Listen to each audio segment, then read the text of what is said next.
Dedicate आज की class में हम लोग पढ़ेंगे चैप्टर नंबर 16 त्रिकोणमितीय फलनों से संबंधित कुछ अन्य सूत्रों के अनुप्रयोग के बारे में। सबसे पहले डियर स्टूडेंट इस चैप्टर के बेसिक फार्मूला को समझेंगे, उसके बाद से क्वेश्चन को चालू करेंगे। डियर स्टूडेंट इस चैप्टर से आपके आईआर के एंट्रेंस एग्जाम में प्रत्येक वर्ष 2 से 3 क्वेश्चन पूछा जाता है और टोटल क्वेश्चन इस चैप्टर से ऐसे पूछे जाते हैं जो कि आपका फार्मूला बेस्ड होते हैं। तो सबसे पहले डियर स्टूडेंट इस चैप्टर के बेसिक फार्मूला को अच्छी तरीके से समझते हुए चलेंगे। मैं आपको ये भी बताऊंगा कि कैसे आपको किस फार्मूला को ध्यान में रखना है और कौन सी ट्रिक से आपको अपनाना है जिससे आपको कोई भी मिस्टेक ना हो फार्मूला को माइंड में सेट करने के लिए। एक बात मैं और आपको बता दूं डियर स्टूडेंट, इस चैप्टर को मैं आपको इस तरीके से पढ़ाने वाला हूं। यदि आप प्रत्येक क्लास अच्छी तरीके से देखते हैं तो आपको अलग से फार्मूला रखने की जरूरत नहीं पड़ेगी। आपको एक क्लास में ही सारे फार्मूले अच्छी तरीके से याद हो जाएंगे।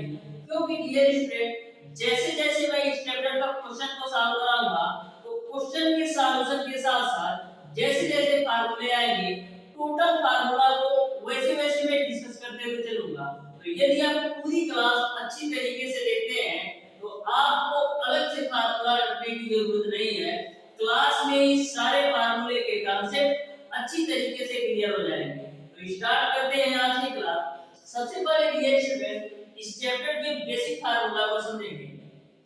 तो पहला आपका फार्मूला है sin c sin d।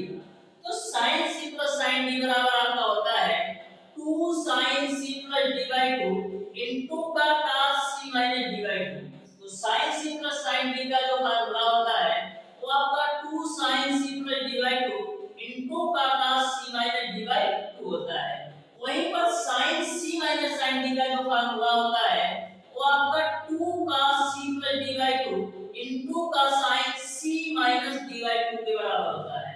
जो sin c sin d का फार्मूला होता है 2 cos c d/2 इनटू का sin c d/2। तो एक बात आप समझिएगा, sin c d के फार्मूले और sin c d के फार्मूले में फर्क केवल इतना है कि इसमें आपका sin पहले आया है बाद में cos आया है और वहीं पर sin c sin d के वाले में आपका पहले cos आया है बाद में sin आया है। तो इस तरीके से आप ध्यान में रख सकते हैं कि sin c d में पहले sin फिर cos आता है और sin c sin d में पहले cos फिर दोबारा आपका sin आता है। वहीं पर जो आपका cos c cos d का फार्मूला होता है 2 cos c d/2 इनटू का cos c d/2 होता है। और जो आपका cos c d का फार्मूला होता है 2 sin c d/2 इनटू का sin d c/2 होता है। जो आपका फार्मूला नंबर 4 है cos c d का, इसको आप अच्छी तरीके से माइंड में सेट कर लीजिए क्योंकि cos c d का जो फार्मूला है वो आपका 2 sin c d/2 इनटू का sin d c/2 के रूप में है। तो इस बात को ध्यान में रखिएगा कि cos c d में टोटल आपका sin आता है और यहां पर आपका d c/2 होता है। 2 sin a इनटू का cos b का जो फार्मूला होता है वो आपका sin a b प्लस का sin a b होता है। 2 sin a cos b का जो फार्मूला होता है sin a b प्लस का sin a b होता है। वहीं पर 2 cos a sin b का एक फार्मूला होता है sin a b माइनस का sin a b के रूप में। और 2 cos a cos b का जो फार्मूला होता है वो आपका cos a b प्लस का cos a b के रूप में होता है। जो आपका 2 sin a sin b का फार्मूला होता है cos a b माइनस का cos a b के रूप में होता है। तो फार्मूला नंबर 8 को भी आपको ध्यान में रखने की जरूरत है कि sin a और sin b का जो फार्मूला होता है वो cos के पदों में होता है। cos a b पहले आ जाता है माइनस का cos a b के रूप में होता है। तो इस फार्मूले को भी आप माइंड में सेट करके रखेंगे।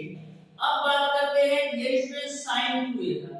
तो sin 2a का जो फार्मूला होता है वो आपका 2 sin a इनटू का cos a होता है। sin 2a का फार्मूला 2 sin a इनटू का cos a होता है। यही sin 2a का जो फार्मूला होता है 10 के पदों में 2 tan a divided by 1 plus का tan स्क्वायर है। तो ध्यान में रखिएगा रखिएगा sin 2a का फार्मूला 10 के पदों में 2 tan a divided by 1 plus tan square a होता है और cos 2a का जो फार्मूला होता है वो आपका cos स्क्वायर a माइनस का sin स्क्वायर a होता है या 2 cos स्क्वायर a माइनस 1 होता है और sin के पदों में 1 माइनस का 2 sin स्क्वायर a होता है और tan के पदों में 1 माइनस का tan square a divided by 1 plus का tan स्क्वायर a। तो इस तरीके से cos 2a का चार फार्मूला है, एक आपका cos स्क्वायर a माइनस का sin स्क्वायर a।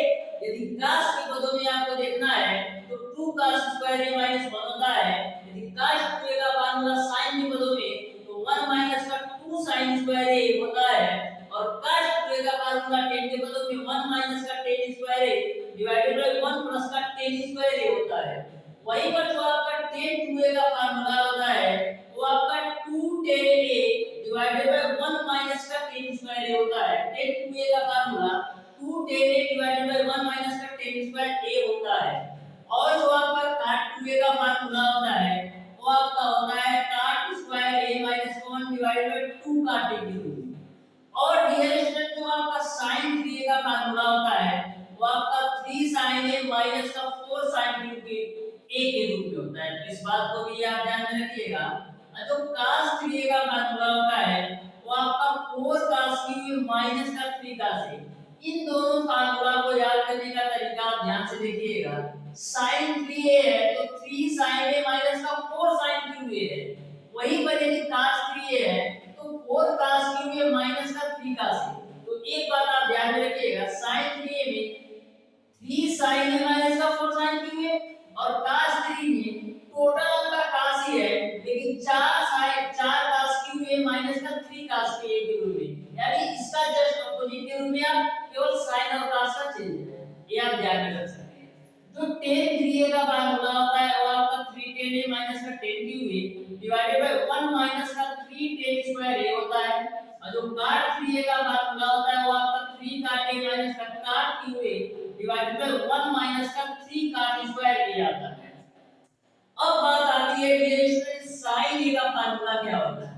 तो sin a का जो फार्मूला होता है 2 sin a by 2 इनटू का cos a by 2 बराबर 2 tan a by 2 1 प्लस का tan स्क्वायर a by 2, यानी कि sin a का जो फार्मूला है 2 sin a by 2 इनटू का cos a by 2 और tan के बदले में 2 tan a by 2 बटे 1 प्लस का tan स्क्वायर a by 2। एक बात और ध्यान में रखिएगा, यहाँ पर आपने sin 2a का फार्मूला देखा है 2 sin a इनटू का cos a और tan के पदों में 2 tan a बटे का 1 प्लस tan स्क्वायर a। तो एक बात आपको समझ में आई होगी, यदि 2a है, यदि आपका 2a है तो उसका फार्मूला a के रूप में आ रहा है, यदि आपका 2a है तो उसका फार्मूला a के रूप में आ रहा है, लेकिन यदि आपका केवल और केवल a है तो उसका फार्मूला आपका a by 2 के रूप में आ रहा है। तो केवल आप एक फार्मूला याद रखिएगा कि sin 2a का formula 2 sin a into cos a।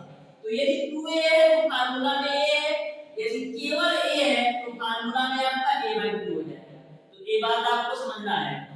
तो केवल आप सिंगल फार्मूला याद करिएगा कि sin 2a बराबर 2 sin a into का cos a है, तो sin a बराबर क्या होगा, तो 2a है तो a के रूप में चल रहा है, तो यदि a होगा तो a by 2 के रूप में चलेगा। तो केवल और केवल आप sin 2a का याद रखेंगे तो आपका sin a का भी याद हो जाएगा, क्योंकि करना क्या है a by 2 कर देना है। वही पर ये स्टूडेंट cos a का जो फार्मूला होता है वो आपका cos square a by 2 minus का sin स्क्वायर a by 2 या 2 cos square a by 2 minus 1 और sin के पदों में 1 माइनस का 2 sin स्क्वायर a by 2 और tan के पदों में 1 माइनस का tan square a by 2 divided by 1 plus का tan स्क्वायर a by 2।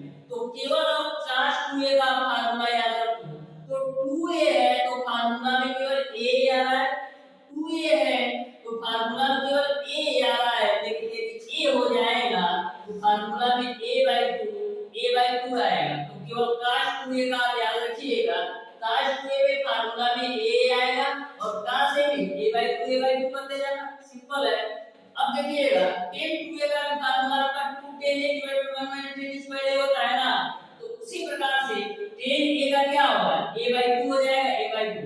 तो ध्यान में रखिएगा ये स्टूडेंट, केवल आपको sin 2a का फार्मूला याद रखेंगे तो sin a का याद हो जाएगा। केवल करना क्या है, a की जगह पर a by 2 कर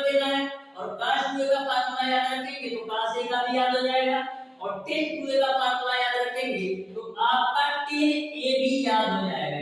यहाँ तक डियर स्टूडेंट आपको पूरी बात समझ में आ रही होगी। अब डियर स्टूडेंट इस चैप्टर के क्वेश्चन को सॉल्व करेंगे।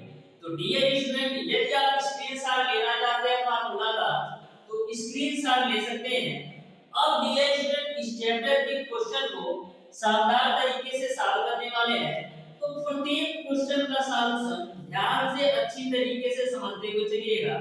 डियर स्टूडेंट इस चैप्टर का जितना भी क्वेश्चन आपसे पूछा जाएगा टोटल क्वेश्चन फार्मूला बेस्ड होगा। बस आपको सिंपल फार्मूले अच्छी तरीके से ध्यान में रखना है। एक बात डियर स्टूडेंट मैं और आपको बता दूं, इस चैप्टर का प्रत्येक क्वेश्चन का सॉल्यूशन आप अच्छी तरीके से देख जाइएगा, यानी कि सारे क्लास हमारी अच्छी तरीके से आप लीजिएगा तो आपको अलग से फार्मूला रटने की जरूरत भी नहीं पड़ेगी। मैं आपको क्लास में ही इस तरीके से प्रत्येक क्वेश्चन का सॉल्यूशन कराऊंगा कि क्लास में ही आपको सारे फार्मूले अच्छी तरीके से याद हो जाएंगे। तो डियर स्टूडेंट क्वेश्चन नंबर 1 आपके सामने है, ध्यान से देखिए क्वेश्चन नंबर 1 को कैसे सॉल्व करना है। तो क्वेश्चन नंबर 1 आपका इस प्रकार से है, दे रखा है यदि cos थीटा बराबर 8/17 हो तो sin 2 थीटा का मान क्या होगा ये आपको बताना है। तो बिल्कुल सिंपल और आसान सा क्वेश्चन है। आपको दे रखा है cos थीटा बराबर 8/17 के रूप में, तो आपको बताना है कि sin 2 थीटा का मान क्या होगा। तो डियर स्टूडेंट मैंने आपको बताया था कि जो sin 2 थीटा का मान होता है ये आपका 2 sin थीटा इनटू का cos थीटा के बराबर होता है। तो sin 2 थीटा बराबर आपका होता है 2 sin थीटा इनटू का cos थीटा के रूप में। अब डियर स्टूडेंट 2 sin थीटा की वैल्यू आपको नहीं पता है तो sin थीटा की जगह पर हम क्या लिख सकते हैं, हम लिख सकते हैं डियर स्टूडेंट sin थीटा की जगह पर √1 माइनस का cos स्क्वायर थीटा, और ऑलरेडी आपका cos थीटा है और cos थीटा की वैल्यू आपको पता है 8/17, तो यहां पर आप रख दो 8/17। अब देखिएगा डियर स्टूडेंट 2 है तो 2 √1 माइनस का cos थीटा का आपको मान पता है 8/17, तो आप 8/17 का स्क्वायर कर दो, गुणे में आता है 8/17 तो 8/17 लिख देना है। अब देखिएगा डियर स्टूडेंट 2 है तो 2 गुणे √ यहां पर 1 माइनस का 8 का स्क्वायर करोगे 64 मिलेगा, और 17 का स्क्वायर करोगे तो मिलेगा आपको 289, गुणे में आपका 8/17 है। अब देखिएगा डियर स्टूडेंट 2 गुणे ये आपका 2 एलसीएम लेके सॉल्व करेंगे तो 289 में से 64 घटाइए, तो 289 में से आप 64 घटा लो कितना मिलेगा, 289 में से 64 घटाओ तो आपको मिलेगा 9 में से 4 जाएगा 5, 8 में से 6 जाएगा 2, यानी कि मिलेगा आपको 225। तो मिलेगा यहां से आपको √225 बटे का 289 गुणे में आपका है 8/17। अब डियर स्टूडेंट 2 है 225 का वर्गमूल क्या होता है, 225 का वर्गमूल आपका 15 होता है, और 289 का वर्गमूल आपका 17 होता है, और 8/17 आपका ऑलरेडी पहले से है। अब मल्टीप्लाई करा लीजिए तो 15 गुना 30 और 30 गुणे 8 करोगे तो 30 गुणे 8 करोगे मिलेगा आपको 240, और नीचे में 17 गुणे 17 करोगे तो मिलेगा आपको 289। इस तरीके से sin 2 थीटा की जो वैल्यू होगी 240/289 होगा, यानी कि क्वेश्चन नंबर 1 का ऑप्शन नंबर सी सही हो जाएगा। अब देखते हैं डियर स्टूडेंट क्वेश्चन नंबर 2। तो क्वेश्चन नंबर 2 में आपका बिल्कुल सिंपल सा क्वेश्चन है, ध्यान से समझिएगा क्वेश्चन नंबर 2 को कैसे सॉल्व करना है। बिल्कुल आसान सा क्वेश्चन है, बस आपको बेसिक फार्मूला अच्छी तरीके से पता होना चाहिए। आपको दे रखा है cos a की वैल्यू 1/2, तो आपको tan 2a की वैल्यू बताना है। आपको दे रखा है cos a की जो वैल्यू है वो आपको दे रखा है 1/2, तो आपको बताना है कि tan 2a की वैल्यू क्या होगी। तो ध्यान से समझिएगा क्वेश्चन नंबर 2 को। cos के पदों में कितने डिग्री का मान 1/2 होता है, तो cos के पदों में cos 60 डिग्री का मान 1/2 होता है, तो 1/2 की जगह हम cos 60 रख देते हैं, cos से cos कैंसिल यहाँ से आपका ए का जो मान निकलेगा वो आपको मिल जाएगा 60 डिग्री। अब ए का मान यहाँ पर रख दो तो हो जाएगा आपका 10 2 गुणे 60 डिग्री करोगे तो यहाँ से आपको मिलेगा 10 120 डिग्री। अब डियर स्टूडेंट 10 120 डिग्री को हम क्या लिख सकते हैं, हम लिख सकते हैं 10 90 प्लस का 30 के रूप में।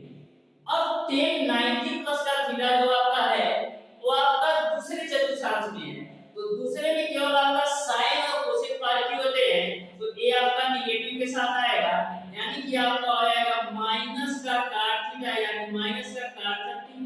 अब cot 30 का मान कितना होता है, कड़ी में 3, अब माइनस है तो माइनस लगा दो, यानी कि माइनस का कड़ी में 3 आपका आंसर होगा। इस तरीके से क्वेश्चन नंबर 2 का ऑप्शन नंबर बी सही हो जाएगा। अब देखते हैं डियर स्टूडेंट क्वेश्चन नंबर 3। तो क्वेश्चन नंबर 3 भी आपका बिल्कुल सिंपल सा क्वेश्चन है, ध्यान से समझिएगा। आपको दे रखा है 10 a की वैल्यू यदि 1 बटे कड़ी में 3 है तो 10 2a का मान क्या होगा ये आपको बताना है। आपको दे रखा है 10 a की वैल्यू 1 बटे का कड़ी में 3 के रूप में, तो आपको बताना है डियर स्टूडेंट 10 2a का मान क्या होगा। तो देखिएगा 10a है तो 10a ही रखो, 1 बटे कड़ी में 3, 10 के पदों में कितने डिग्री का मान है तो 1 बटे कड़ी में 3, 10 के पदों में 10 30 डिग्री का मान है, तो 10 से 10 कैंसिल आउट तो a की वैल्यू आपको मिल जाएगी 30 डिग्री। अब a का मान यहां पर रख दो तो हो जाएगा आपका 10 2 गुणे 30, तो यहां से आपको मिलेगा 10 60 डिग्री। अब 10 60 डिग्री का मान क्या होता है, 10 60 डिग्री का मान कड़ी में 3 होता है। इस तरीके से आपका क्वेश्चन नंबर 3 का ऑप्शन नंबर ए सही हो जाएगा। अब देखते हैं डियर स्टूडेंट क्वेश्चन नंबर 4। तो बिल्कुल आसान सा क्वेश्चन है क्वेश्चन नंबर 4 भी, आप ध्यान से समझिएगा, केवल आपको सोचना है क्वेश्चन नंबर 4 में हम कौन सा फार्मूला लगाएं जिससे हमारा ऊपर का एक और नीचे का एक कैंसिल आउट हो जाए।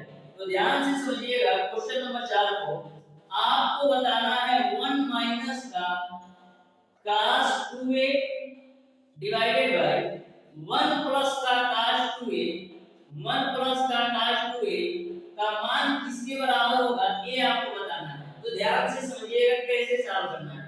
एक है तो एक आप रखो। अब देखिएगा cos 2a का मान sin के पदों में क्या होता है, cos 2a का मान sin के पदों में होता है 1 माइनस का 2 sin स्क्वायर a के रूप में। cos 2a का sin के पदों में तो मान होता है 1 माइनस का 2 sin स्क्वायर a, तो cos 2a की जगह पर 1 माइनस का 2 sin स्क्वायर a रख दिया। अब देखिएगा एक है तो एक, अब cos 2a का cos के पदों में क्या होता है, cos 2a का फार्मूला cos के पदों में होता है 2 cos स्क्वायर a अब माइनस का a। देखो माइनस का a प्लस का a कैंसिल, यहां पर आप माइनस से गुणा कर दो तो माइनस का a हो जाएगा और प्लस का 2 sin स्क्वायर a हो जाएगा। अब ये student a minus a plus a cancel, तो ऊपर आपको मिलेगा 2 sin स्क्वायर a और नीचे आपको मिलेगा 2 cos स्क्वायर a, तो 2 से 2 कैंसिल, तो sin square a plus cos square a क्या होगा, tan स्क्वायर a के बराबर होगा। इस तरीके से क्वेश्चन नंबर 4 का आपका ऑप्शन नंबर ए सही हो जाएगा।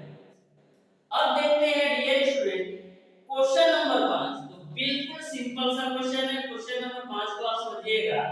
आपको बताना है cot a minus tan a divided by cot a plus tan a का मान क्या होगा ये आपको बताना है। तो क्वेश्चन नंबर 5 में बताना है आपको cot a minus का tan a divided by cot a plus का tan a का मान किसके बराबर होगा ये आपको बताना है। तो ध्यान से समझिएगा, cot a को हम क्या लिख सकते हैं, cot a को हम लिख सकते हैं cos a बटे का sin a के रूप में, बीच में माइनस है तो माइनस, tan a को हम लिख सकते हैं sin a बटे का cos a के रूप में, बटा है तो बटा लगा दो। अब cot a को लिख दो cos a बटे का sin a के रूप में, और बीच में प्लस है तो प्लस, tan a को हम लिख सकते हैं sin a बटे का cos a के रूप में। अब देखिएगा डियर स्टूडेंट, आप ऊपर वाली वैल्यू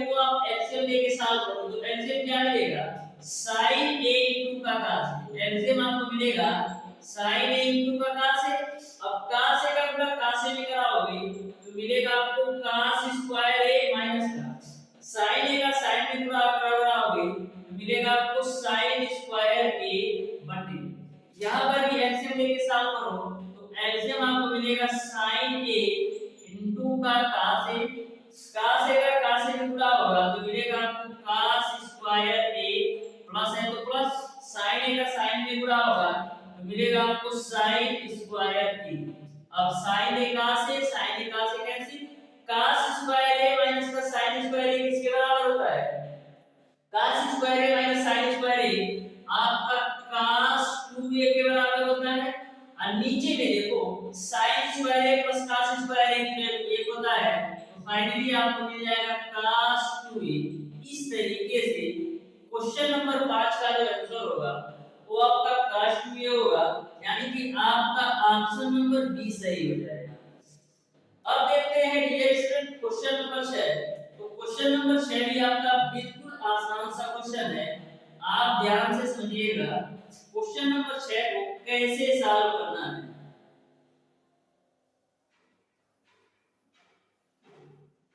तो क्वेश्चन नंबर 6 आपका इस प्रकार से है, sin थीटा बराबर आपको दे रखा है 3/5, तो cos 2 थीटा का मान क्या होगा ये आपको बताना है। तो ध्यान से समझिएगा, आपको दे रखा है sin थीटा बराबर 3/5, तो आपको बताना है cos 2 थीटा का मान क्या होगा ये आपको बताना है। तो मैंने आपको बताया था कि cos 2 थीटा का फार्मूला sin के पदों में जो होता है वो आपका होता है 1 माइनस का 2 sin स्क्वायर थीटा है। cos 2 थीटा का sin के पदों में फार्मूला 1 माइनस का 2 sin स्क्वायर थीटा होता है, तो 1 है तो 1 रखो माइनस का 2 sin थीटा का मान आपको दे रखा है 3/5, तो आप 3/5 का स्क्वायर कर दो। अब देखिएगा 1 है तो 1, ये आपका 2 है तो 2, 3/5 का स्क्वायर करो तो कितना मिलेगा 9/25। अब एलसीएम लेके सॉल्व करो तो 25 से कम 25 माइनस का 18 बटे में 25, तो 25 में से 18 घटाओगे 7 मिलेगा और नीचे में आपको 25 मिलेगा, यही आपका आंसर हो जाएगा। इस तरीके से क्वेश्चन नंबर 6 का ऑप्शन नंबर डी सही हो जाएगा 7/25। अब देखते हैं डियर स्टूडेंट क्वेश्चन नंबर 7। तो क्वेश्चन नंबर 7 भी आपका बिल्कुल आसान सा क्वेश्चन है, आप ध्यान से समझना डियर। आपको दे रखा है sin a माइनस का sin b, आपको दे रखा है sin a माइनस का sin b डिवाइडेड बाय आपको दे रखा है cos b माइनस का cos a, इसका मान क्या होगा आपको बताना है। तो sin a माइनस का sin b, यानी कि आपको sin c minus sin b का फार्मूला लगाना है। तो sin c minus sin b का क्या होता है formula 2 cos c plus d by 2, तो c का काम a करेगा और d का काम b करेगा, तो 2 cos c plus d by 2 यानी a plus b divided by 2 होगा, इनटू का आपका होता है sin c minus d by 2, तो c की वैल्यू a है माइनस d की वैल्यू आपका b है डिवाइडेड बाई आपका हो जाएगा। अब देखिएगा नीचे वाली value cos c minus cos d का फार्मूला क्या होता है cos c minus cos d, ध्यान में रखिएगा ऊपर में a माइनस का b के रूप में दिया है, नीचे में आपका b माइनस का a के रूप में दिया है, तो cos c minus cos d का फार्मूला होता है 2 sin c plus d by 2 into का sin d minus c by 2, तो इसी फार्मूले पर खोलिए तो मिलेगा आपको 2 sin c plus d by 2 यानी कि b प्लस का a डिवाइडेड बाई 2 इनटू का आपका होता है sin d minus c by 2, तो d की वैल्यू आपका है a माइनस c की वैल्यू आपका है b और डिवाइडेड बाय आपका तो 2। अब देखिएगा यहाँ पर sin a minus b divided by 2 है और यहाँ पर भी sin a minus b divided by 2 है, तो sin a minus b divided by 2 से sin a minus b divided by 2 cancel, 2 से 2 आप काट दो तो मिलेगा आपको क्या मिलेगा आपको ऊपर में cos a plus b divided by 2 और नीचे में मिलेगा आपको sin a plus b divided by 2, तो cos a plus b divided by 2 बटे sin a plus b divided by 2 को हम क्या लिख सकते हैं, अब लिख सकते हैं cot a प्लस का b डिवाइडेड बाय 2 के रूप में, यही आपका आंसर हो जाएगा। इस तरीके से क्वेश्चन नंबर 7 का जो आंसर होगा वो आपका ऑप्शन नंबर ए सही हो जाएगा, काट a + b divided by 2b। अब इस तरीके से डियर स्टूडेंट आज की क्लास में मैंने आपको बताया चैप्टर नंबर 16 त्रिकोणमितीय फलनों से संबंधित कुछ अन्य सूत्रों के अनुप्रयोग के बेसिक फार्मूला के साथ साथ क्वेश्चन नंबर 1 से लेकर के क्वेश्चन नंबर 7 तक के सारे प्रश्नों का सॉल्यूशन। फिर भी यदि आपको किसी भी फार्मूला या किसी भी बेसिक कॉन्सेप्ट या किसी भी क्वेश्चन में कोई भी डाउट या कोई भी कंफ्यूजन हो तो आप इसे कमेंट बॉक्स में कमेंट करके जरूर बताइएगा। यदि वीडियो अच्छा लगा